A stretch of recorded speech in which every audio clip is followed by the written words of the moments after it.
Oke, Assalamualaikum warahmatullahi wabarakatuh. Sebelumnya, Waalaikumsalam warahmatullahi wabarakatuh. perkenalkan nama kita dari kelompok 12 dengan anggota saya sendiri Muhammad Alfian Rosadi. Kemudian ada rekan saya.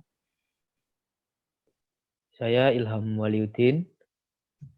Nah, di sini kami akan mempresentasikan sedikit mengenai cara kerja pada sistem rem tromol. Baik, sebelum kita masuk ke prinsip kerja pada rem tromol, jadi mungkin dari sebagian orang masih belum mengetahui apa itu rem tromol. Karena mungkin bisa dikatakan rem tromol ini banyak sekali orang-orang yang masih belum mengetahuinya. Jadi rem tromol itu yang melekat pada kendaraan bermotor. Kemudian untuk pemanfaatannya itu menggunakan metode gesekan antara kampas dengan sebuah elemen menyerupai mangkok. Biasanya itu disebut dengan tromol. Kemudian prinsip kerja pada rem tromol yang pertama itu ketika kita menginjak pedal rem, piston silinder yang terdapat dalam silinder rem akan mendorong sepatu rem keluar dan menekan tromol atau drum. Ketika menarik tuas rem tangan atau handrem, nah kabel rem tangan akan mendorong ke arah luar sepatu rem dan mengunci tromol agar tidak dapat bergerak. Setelah itu terdapat beberapa tipe rem tromol dan pada dasarnya memiliki prinsip kerja yang sama, yaitu ketika menginjak pedal rem atau menarik rem tangan, maka sepatu rem akan bergesekan dengan tromol untuk menghentikan kendaraan.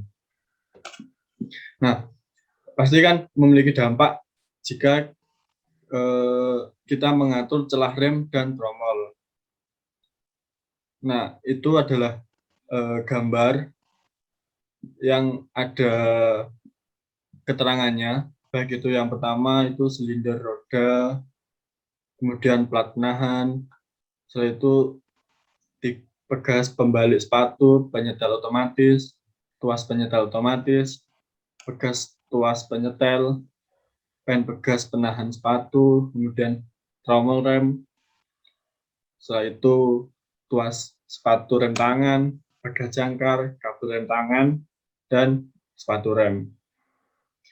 Jadi jika celah atau jarak antara sepatu rem dengan tromol terlalu jauh, akan mengakibatkan keterlambatan pengereman atau rem blong saat parkir, terutama pada saat kendaraan itu parkir di daerah yang menanjak.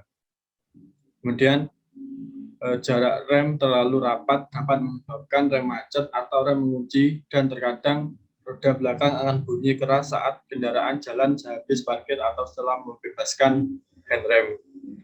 Jika celah rem tromol tidak sama antara roda kiri dan kanan, akan menyebabkan kendaraan tertarik ke satu arah.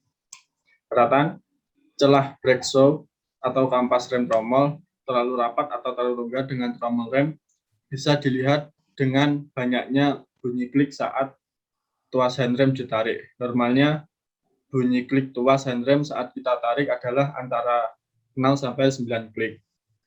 Nah, jadi ada di kampas rem atau di rem tromol ini ada pengaturan untuk mengkonfigurasi dari celah rem dan tromolnya. Nah, pada saat kita membongkar di rem tromol, nah pada saat pembongkaran tersebut kita pasti melepas semua bagian-bagian yang akan dibersihkan atau diganti.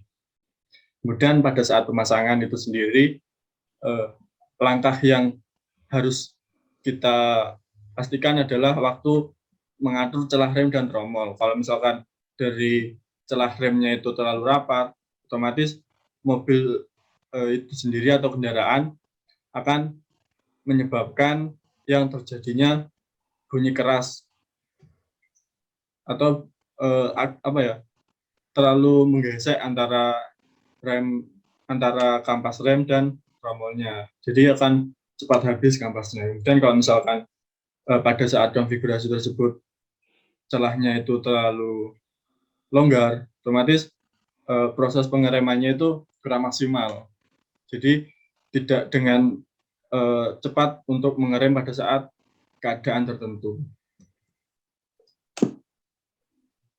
Kemudian untuk cara kerja rem tromol akan dibahas oleh saudara Ilham Wahyudin. Monggo silakan. Oke, baik. Saya akan membahas cara kerja rem tromol, di mana terdapat gambar. Di sini menggambarkan proses pengereman, di mana kaki akan menginjak tuas rem, lalu akan membuat master silinder untuk mendorong brake fluid ke arah bagian komponen yang ada di dalam rem tromol, sehingga akan membuat rem tersebut untuk mendekati jarak antara kampas rem dengan bagian dalam rem tromol. Dan ketika rem tromol tersebut mulai tertempel dengan kampas rem, di situ akan terjadi proses yang dinamakan sebuah pengereman. Nah, proses kerja rem tromol ini, cara kerjanya mekanisme rem tromol mobil memanfaatkan braking power yang tinggi atau self-energizing effect. Ini karena di antaranya luas penampang kanvas rem itu lebih besar, lebih lebar dibanding dengan mekanisme rem cakram, sehingga sanggup menghentikan kendaraan dan memiliki bobot besar atau kendaraan niaga. Namun, rem tromol tidak langsung bisa menghentikan kendaraan dengan cepat seperti rem cakram, tetapi memerlukan jarak tentunya supaya kendaraan dapat stop, hingga rem tromol ini bisa disebut kurang responsif. Bagi pengendara tipe mobil lama, rata-rata kendaraan mereka masih menggunakan pengereman model rem tromol, karena kalau mobil-mobil lama itu kan jarang sekali yang ada yang sudah memakai rem cakram ya. Makanya kenapa kok orang-orang zaman dulu itu lebih suka rem tromol, karena mereka nggak takut, lebih merasa aman aja, karena mereka lebih mengandalkan jarak pengereman ya, daripada waktu stop yang sangat mendadak seperti yang biasanya dilakukan oleh rem cakram, karena itu ya ada bahayanya juga. Kalau rem tromol ini ya memang membutuhkan jarak pengereman yang cukup lebih jauh dibanding rem cakram. Maka dari itu kenapa rem tromol ini juga disebut rem yang kurang responsif, karena nggak bisa langsung ngerem stop gitu ya, seperti rem cakram itu nggak bisa. Baik Mas, selanjutnya. Nah, ini untuk pemeliharaan rem tromol, perawatannya itu ada di gambar ya. Ini sistem pengeremannya, ada brake booster, master cylinder, drum brakes, well cylinder, brake shoes, kemudian disc brakes, well injector, inner brake pad, outer brake pad, dan brake disc. Semuanya itu membutuhkan pemeliharaan agar sistem pengereman yang ada di mobil itu tetap terjaga dengan aman dan tetap membawa kenyamanan tentunya ya, supaya tidak membahayakan baik pengendara maupun pengendara lain.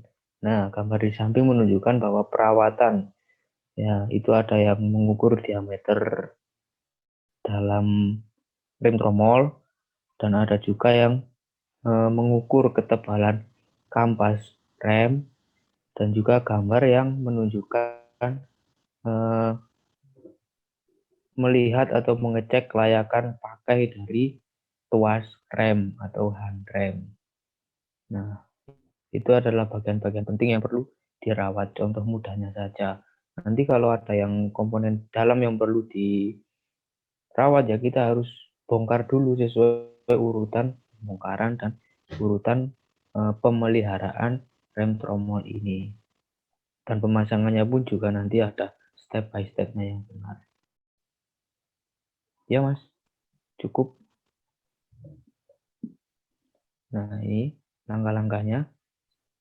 Melepas tromol, yang kedua memeriksa backing plate, dan yang ketiga memeriksa ketebalan sepatu rem seperti yang sudah ada di gambar tadi, dan yang keempat memeriksa kerusakan sepatu rem, yang keenam memeriksa kebocoran minyak rem pada silinder roda, yang ketujuh memeriksa diameter dalam tromol, yang kedelapan memeriksa keausan tromol yang bersentuhan dengan sepatu rem, dan yang kesembilan memeriksa tromol dan sepatu rem, yang ke-10 menyetel sepatu rem manual, yang ke-11 mengukur diameter sepatu rem, dan yang ke-12 memeriksa kerja penyetel sepatu rem otomatis, dan yang ke-13 menyetel rem otomatis dengan pedal rem, dan yang ke-14 menyetel rem otomatis dengan rem tangan seperti yang sudah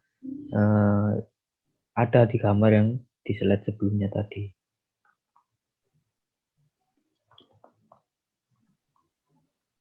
Nah, oke. Jadi itu tadi adalah penjelasan mengenai prinsip-prinsip kerja dari rem tromol, kemudian ada cara kerja pada rem tromol, dan terakhir yaitu langkah-langkah untuk pembongkaran atau pemeliharaan pada rem tromol itu sendiri.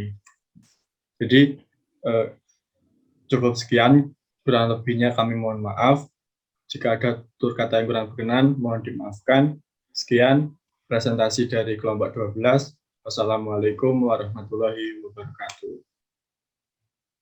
Waalaikumsalam warahmatullahi wabarakatuh.